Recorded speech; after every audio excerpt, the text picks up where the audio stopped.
We've got some groundbreaking news coming off of the latest Dragon Ball Xenoverse 2 reveal, with a possible release date set for winter of 2016, alongside details to its story and everything you guys can do inside the game itself. Now, as you guys can see, the game is set to have a window release date of winter 2016, which my estimate is going to be between November and December of this year, which is pretty cool because none of us have expected to see the game drop so early. A lot of us were expecting 2017, but as you guys can see right here, there is a history that I cannot afford to lose.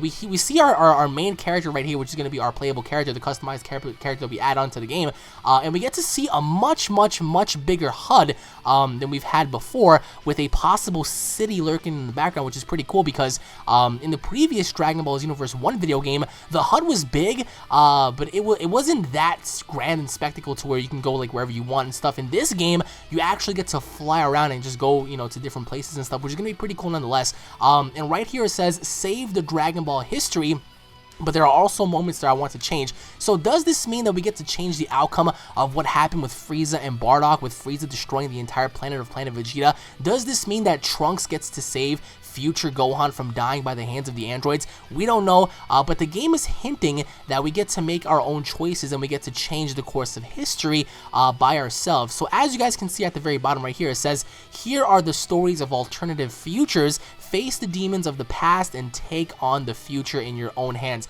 So that's pretty cool because this insinuates that we get to make our own choices. Perhaps maybe we get to determine the outcome of what's going to happen during the past and the present, and leading into the future and stuff. Memories of absolute destruction and pain. The Emperor of Space laughs to himself as the lone warrior enters the void and disappears, referencing Bardock, which is going to be pretty cool nonetheless. And so it says right here, it is your job as a time patroller to prevent any changes to the timeline. So does this insinuate that Mira and Toa will return?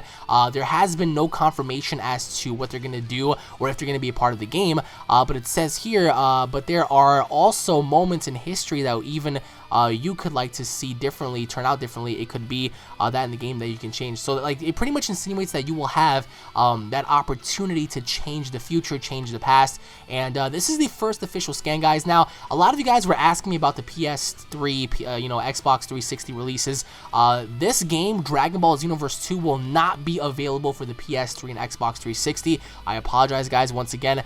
For those of you out there who do want to play this game, you're going to have to either get an Xbox One or PS4 or PC, because this game will be made available for the PS4, the Xbox One, and the PC, which is going to be pretty cool. So, I mean, it says here, this winter, Time Patrollers assemble, expect the highest quality from the latest entry in the Dragon Ball Xenoverse franchise series on PS4. Now, the game will drop exclusively in Japan on PS4 only, while internationally we will have an international release, which is pretty cool.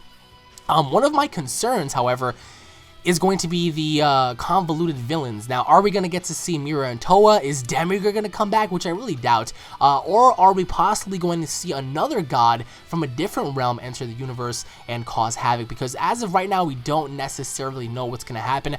Obviously, the course of time and history and in space itself is changing. Why? We don't know. In Xenoverse 1, we did learn of Mira and Toa and Demigra, who are causing chaos all throughout, space and time, changing timelines from GT to Dragon Ball Z and stuff. So everything was being changed and you had it corrected. So this time around, not only will you get to correct it, but you get to make your own decisions as well. So perhaps maybe, they'll allow you to make the choice of, like, what if Super Saiyan 2 Teen Gohan lost against Perfect Cell during the beam struggle? What if Goku never turned into a Super Saiyan 3, This game feels as if it's going to be one giant what if game, which is going to be pretty cool. Now, people have been complaining and saying, well, the game looks the same, the game doesn't look like it's changed. Well, my friends, we're going to see exclusive gameplay at E3 this year, so that's going to be pretty cool. And we get to judge the game for ourselves when it actually drops. And it says here, begin your adventure through time and space as a new time patroller, which is going to be pretty cool because as you can see from his jacket to his pants to his shoes, even to his hair, his hair looks the same, but it looks like we have new clothing as well. It looks like we have like different entries and different spaces to go to. This reminds me a lot of the Dragon Ball MMO game, which I used to play a lot back a couple of years ago with you guys, and they're incorporating ideas from there, which is pretty cool nonetheless.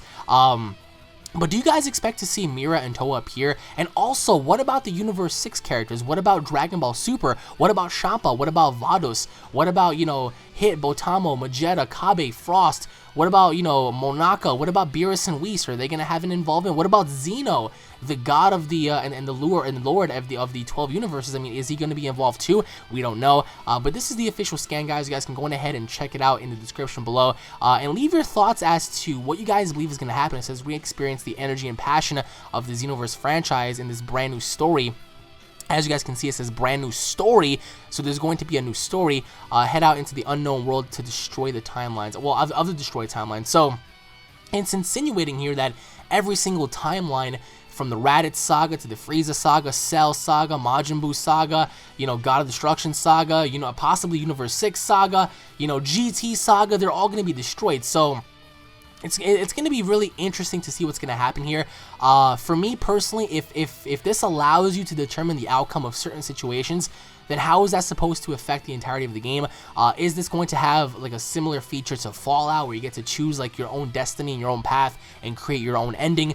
We don't know. Although it's highly unlikely as of this point, the game is going to sell relatively well, and there are a lot of people like bashing this game before it even comes out. But again, I want to know from you guys, what are your overall thoughts on the story? What are your overall thoughts on the Universe 6 characters? What are your overall thoughts as to Mira and Toa returning? And what are your thoughts on changing the past and the present entirely, with having a different like outcome and stuff? So comment down below and let me know, guys. Once again, thank you all for watching. If you guys are Dragon Ball fans, don't forget to subscribe to this channel. That way you guys are always in the loop. That way you guys always stayed informed with the latest of Dragon Ball. If you guys are excited about this game, smash that like button. Leave your thoughts in the comment section below. If you guys are not excited about this game, if you guys want to go ahead and troll the video, then all I can say is somebody needs to pick your Yamcha ass up and get your ass going somewhere, because this game has a lot of hype behind it. Why?